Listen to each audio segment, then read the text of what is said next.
RTV app వార్తల్ని క్షణాల్లో చదివే అవకాశం ఉంటుంది. ఒక న్యూస్ పేపర్, ఒక టెలివిజన్ ఛానల్ మీ చేతుల్లో ఎప్పుడూ ఉంటాయి. మాజీ ప్రధానమంత్రి మన్మోహన్ సింగ్ మృతి చెందారు. ఒక్కొక్కరు ఒక్కో రకంగా నివాళులు అర్పిస్తున్నారు. ఈ దేశం ఆర్థిక సంక్షోభంలో ఉన్నటువంటి సమయంలో ఆర్థిక మంత్రిగా పదవీ చేపట్టినటువంటి వ్యక్తి Manmohan Singh. Reserve bank of India గవర్నర్గా, కేంబ్రిడ్జ్, ఆక్స్ఫర్డ్ యూనివర్సిటీలో అధ్యాపకునిగా చేసినటువంటి విశేష అనుభవం గడించి ఆర్థికవేత్త, రాజకీయవేత్తగా టర్న్ అయినటువంటి క్షణాలు ఈ దేశం గుర్తుంచుకుంటుంది.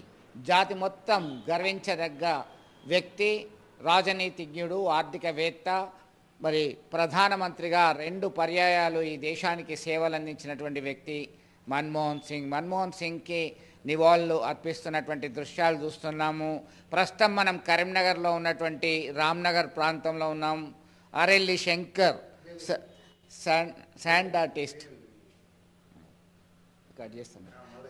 రేవెల్లి శంకర్ శాండ్ ఆర్టిస్టు తన యొక్క అద్భుతమైనటువంటి నైపుణ్యంతో మన్మోహన్ సింగ్ అచ్చుగుద్దినట్టుగా మన్మోహన్ సింగ్ని ఇసుకతో రూపొందించినటువంటి కళాఖండాన్ని మనం చూస్తున్నాం.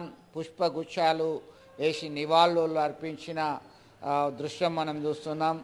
ఇక్కడ అద్భుతమైనటువంటి కళాకారుడు మన్మోహన్ సింగ్కి తనదైన కళా రూపంలో నివాళులు అర్పిస్తున్నారు. శంకర్ని ఒక్కసారి అడిగి తెలుసుకుందాం. శంకర్, మీరు ఎంత టైం నుంచి చేస్తున్నారు? ఎంత టైం పట్టింది? ఎన్ని సంవత్సరాల నుంచి మీరు స్టాండ్ ఆర్టిస్ట్గా కొనసాగుతున్నారు? మన్మోహన్కి సంబంధించి ఎన్ని గంటలు పట్టింది? నేను గత 15 సంవత్సరాల నుంచి మన తెలంగాణ రాష్ట్రంలో నేను ఈ సైకిత శిల్పాలు చేయడం జరుగుతుంది. దీన్ని ఇంగ్లీష్లో శాండ్ ఆర్ట్ అంటారు. నేను ఈ మధ్యలోనే ఒడిశా స్టేట్ నుంచి, అక్కడ స్టేట్ గవర్నమెంట్ నుంచి, టూరిజం శాఖ నుంచి నేను నేషనల్ అవార్డు తీసుకోవడం జరిగింది. ఈ శాండ్ ఆర్టిస్ట్గా నేను ఈ మధ్యలోనే అవార్డు తీసుకోవడం జరిగింది. కోనార్క్ శాండ్ ఆర్ట్ అవార్డు అని దాని పేరు. International sand artist Sudarshan Patnaik sir చేతుల మీకెళ్ళి ఈ ప్రశంసా పత్రమును అవార్డు తీసుకోవడం జరిగింది.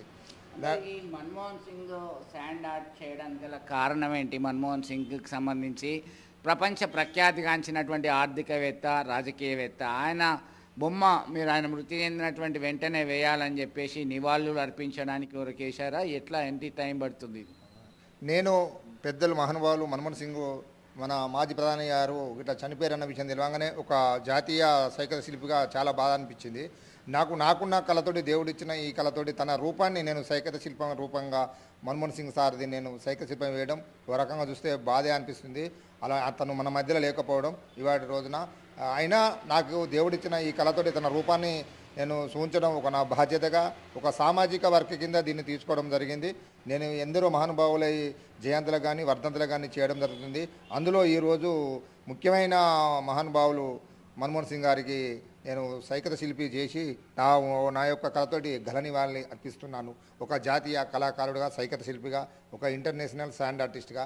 నా పేరు రేవెల్లి శంకర్. మాది పెద్దపల్లి డిస్టిక్, పాలకుర్తి మండలం, కుక్కలగూడూరు అనే మా గ్రామం. నేను అక్కడ జన్మించాను. మా నాన్నగారు రేవెల్లి మల్లేశం, అమ్మగారు రేవెల్లి అనసూర్య.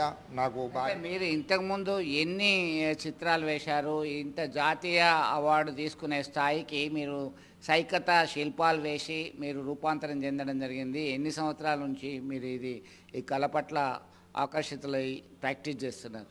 నేను ప్రాక్టీస్ అనేది కాదు, బై బర్త్. నేను ఏంటంటే మా కుక్కలగూడూరులో గ్రామంలో పక్కన ఒక చిన్న నది ప్రవహిస్తుంటుంది. అక్కడ నేను స్నానానికి వెళ్ళినప్పుడు చిన్ననాటి నుంచి అక్కడ మధ్యలో నేను ఆల్రెడీ ఇసుక దిబ్బపైన బొమ్మలు ఇట్లా దించడం ప్రాక్టీస్ లెక్కలా చేసేది. అది ప్రాక్టీస్ అనేది కూడా తెలియదు అప్పుడు. బై బర్త్ నాకు తెలియకుండానే ఇవాటి రోజున నేషనల్ ఆర్టిస్ట్, శాండ్ ఆర్టిస్ట్గా అవార్డు తీసుకోవడం జరిగింది. ఈ 2024 సంవత్సరం డిసెంబర్ 5 తారీఖున ఒడిశా స్టేట్ నుంచి పద్మశ్రీ అవార్డు గ్రహీత ఇంటర్నేషనల్ శాండ్ ఆర్టిస్ట్. కొన్ని దాదాపు ఒక 150 పైన వేసాను విగ్రహాలు. కళాకారుడు తన కళా నైపుణ్యంతో పరిసర ప్రాంతాలను గమనిస్తూ ఆయన అద్భుతమైనటువంటి స్పందన తెలియజేయడం జరుగుతుంది. తన కళ ద్వారానే మనం చూస్తున్నాము. అచ్చుగుద్దినట్టుగా పట్క మన్మోహన్ సింగ్ ధరించే తలపాగాను అక్కడ తీసుకున్నారు. ఇక్కడికి వచ్చేసరికి కళ్ళజోడు, నిరంతరం కళ్ళజోడుతో కనిపించేటువంటి మన్మోహన్ సింగ్ రూపం, ఆహార్యం అంతా కూడా దించి వేశారు. దీనికి సంబంధించి ఇసుకతో కూడినటువంటి సైకత శిల్పం చేయడము దాదాపు 6 గంటల సమయం పట్టింది. 6 గంటల సమయం దీన్ని తీసుకున్నారు. దాదాపు 150కి పైగా చిత్రాలను ఇప్పటివరకు ఈ సైకత రూపంలో ధరించి జాతీయ స్థాయిలో అనేక అవార్డులు రివార్డులు అందుకున్నటువంటి విషయాన్ని మనకు చెప్తున్నారు. సుదర్శన్ పట్నాయక్ సైకత శిల్పం అంటేనే సుదర్శన్ పట్నాయక్. దీనికి సంబంధించి ఈ కోటుకు గుండి ఇదంతా కూడా వేయడం జరిగింది. దీనికి సంబంధించి చాలా తనదైన నైపుణ్యాన్ని, గడ్డం, మీసాలు ఇవన్నీ కూడా అచ్చుగుద్దినట్టుగా ఇసుకతో రేణువులతో కలిసి వాటర్, కేవలం నీళ్లు ఇసుక కలిపి మాత్రమే చేసినటువంటి ఘనత వీరికి మాత్రమే దక్కుతుంది. ఇలాంటి అద్భుత కళాకారులను ప్రోత్సహించాల్సినటువంటి అవసరం ఎంతైనా ఉంది. మన్మోహన్ సింగ్ నేడు మన మధ్య లేకపోవచ్చు. వారి ఆశలు ప్రతి ఒక్కరిని ముందుకు కదిలిస్తాయి అనడానికి ఇదే నిదర్శనం. వీడియో జర్నలిస్ట్ సుమంత్తో కలిసి చంద్రశేఖర్, RTV, కరీంనగర్ నుంచి. మరిన్ని వీడియోస్ కోసం ఛానల్ ని సబ్స్క్రైబ్ చేయండి. లేటెస్ట్ అప్డేట్స్ కోసం వాట్సాప్ ఛానల్ ని ఫాలో చేయండి. అండ్ లింక్ డిస్క్రిప్షన్ లో ఉంది.